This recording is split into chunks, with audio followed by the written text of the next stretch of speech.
Çık lan çık. Gel düşecek ha. Hadi gel düşecek. Bak.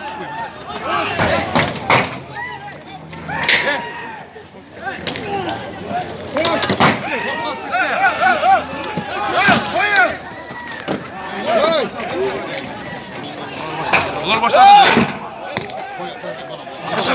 Kaç.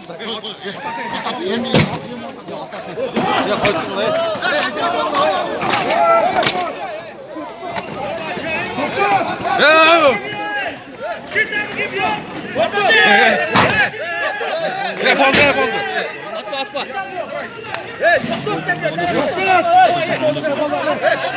Anaşın da yol etti.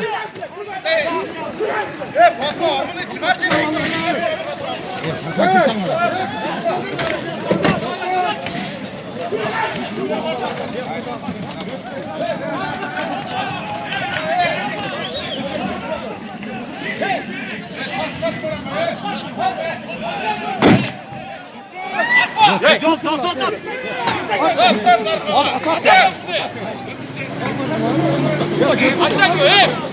Attacıyor şimdi.